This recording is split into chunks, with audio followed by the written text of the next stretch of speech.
Hi there, I'm Lauren and welcome back to my YouTube channel, Sweet Smiling Soul, where I talk about all things sewing.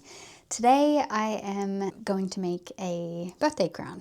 So I've made this for my friend's baby girl. She's turning 1 and this is going to be a little crown that she wears at her birthday party. I'm going to show you how to make this from start to finish. You can download the pattern in the description below, and I've made a pattern that is suitable for a child and also for an adult. So the adult size has 5 points, whereas the kid's size has 3.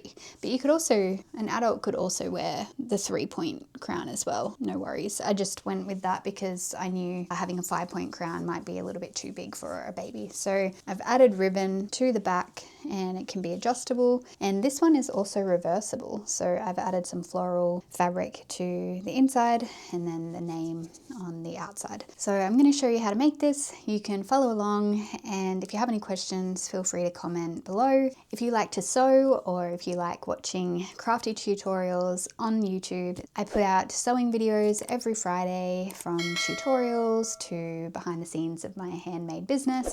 So if you like that kind of thing, then hit subscribe. Let's begin. So for this project, you'll need a sewing machine, some pins or clips, some scissors. I've also got a pair of pinking shears here just to trim down the seams, but that's optional. I've got my crown pattern here. I'll put the measurements in the description below if I don't make a PDF download for this. Either way, you'll have a template. Then I've got like a turning tool, but this is optional. You could also use like a crochet hook or a pencil or anything to help you turn the crown right side out. I've got some fabrics here, so I'm going to be using this floral print for the inside of the crown and white for the outside. And I've got some felt here to go in between those two layers to give it structure, but you could also use some wadding or interfacing. For the name, I've created some letters here using my scrap fabric. So this is one option. I printed out a bold font and cut out the shapes and turned them into fabric kind of stickers by adding some heat and bond. So to make those, I needed the heat and bond, the fabric scraps, a fabric marker just to help me draw the letters onto the fabric. I also used this to cut out the paper pieces for the template, and I ironed on the heat and bond to the back, so you'll need an iron as well. You'll also need an iron just for the whole project, so keep that handy. For the font, I just went into Canva and chose this Gagarin font, and I put it to size 140, and then I've just printed this page at 100%. So that's the template that I'm using for the letters on the crown. Another option could be to hand embroider the name or some pictures on the crown. It's totally up to you. You could decorate it however you wish, but for this project I'm going to go with patchwork letters for the front of the crown. So I've got my letters all ready to go. I'll also be using this cloth ribbon to create a tie for the back so that it can be adjustable. So I've created a draft crown already using calico, and originally I thought I would have 5 points, but since then I've realized that maybe it's better to just have 3 and then the ribbon around the edge, because it is for a baby, because it needs to be small. I think I'm better off going with 3 points, but you know, if you were creating this for an adult, you could definitely go with 5 points and then attach the ribbon to the back there. To start, I'm going to cut out my pattern pieces. So I'm going to fold this bit of fabric in half, and I'm going to place the crown on the fold. So I'll attach the pattern to the fabric. I'll take my scissors and I'll cut it out.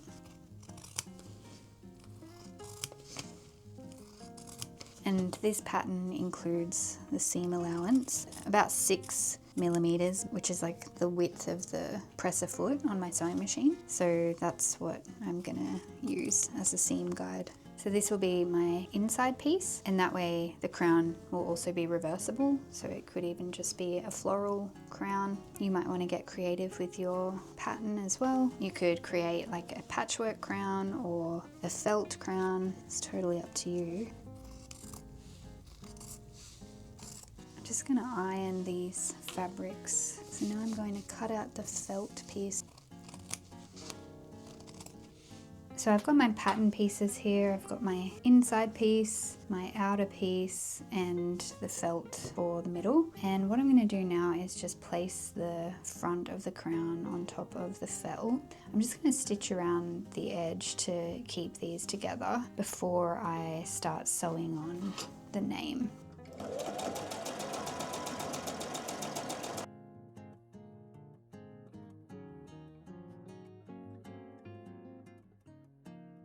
Now I've got the front of the crown ready to go, and what I'm going to do next is press the name on the front. So I've got Billy here. I'm going to place it so that it's kind of in the middle, make sure that it's not going to get cut off when I sew around the edge. And because these have heat and bond on the back, I'm going to peel that off and iron it on, and we'll see how it looks.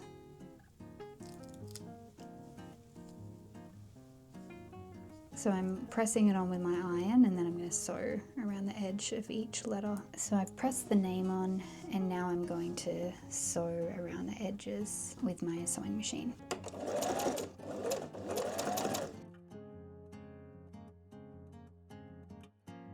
So now I'm just experimenting with some embroidered flowers, and I think I'm going to place one on either side of the name and one in each point. So I'm going to start with the ones on the side of the name, and then I'm going to see how I feel about adding the extra flowers, because I don't want it to be overkill, but I also kind of want something up in these points. So I'm going to start here and then go from there.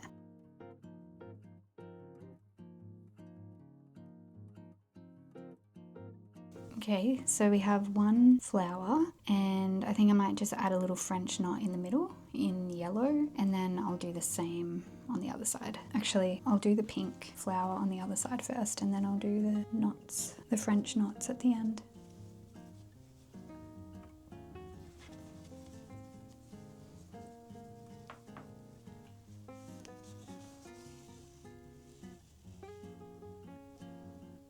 So we have two little daisies on either side of the name, and now I'm thinking I will add a daisy in each point.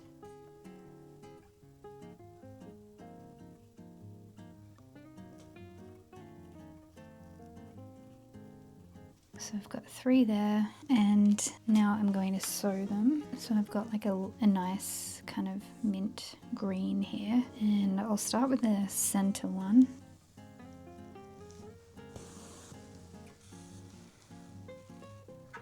So I've finished the front of the crown. I've got 3 embroidered flowers at the top, 2 on the side, and then the name in the middle, and I think I'm happy with this. So I'm going to attach the back to the front, so I'm going to place it right sides together, and then before I do that, before I pin everything down, I'm going to halve my ribbon. I've got about 1 meter of ribbon here, and I'm going to fold it in half, so I've got 2 50cm pieces. It's probably a little bit too much, but I think it's better to be longer than not long enough. I ended up going with this pink ribbon. I was going to use this woven ribbon, but I decided to go with the pink because I felt like it matched the fabric a little bit better. So I've got my 2 ribbon pieces, and I'm going to place one on either side. So in the middle I'll place one here, but I'm going to leave a little bit of overhang, about 1 centimeter or so. I'll sandwich the ribbon in between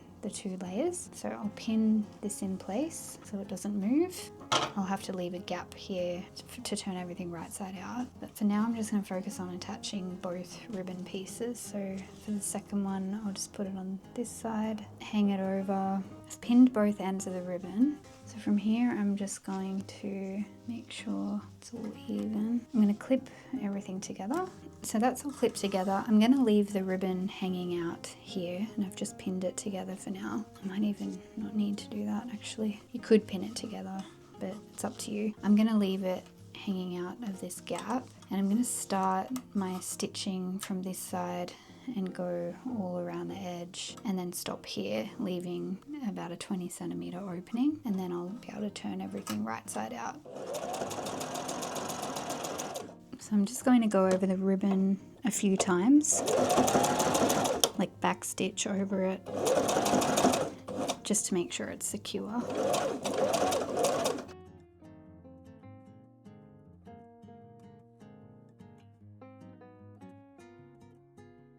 So that's all sewn together, and I've covered up my stitching from earlier when I attached the felt to the white outer fabric. So now I'm just going to trim my threads, and I'm going to trim down the bulk so that when I turn it right side out everything is nice and sharp.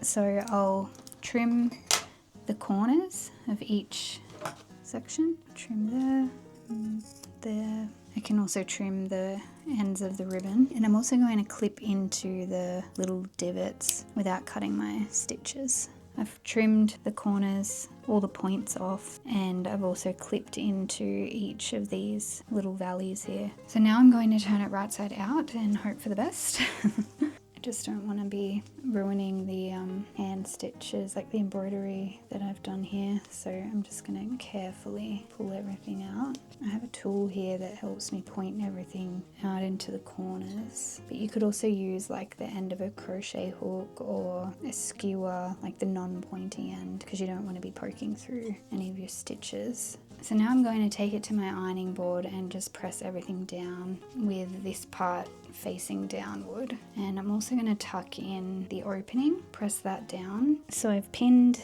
the opening closed, and now I'm just going to sew a stitch all the way around and close up that opening.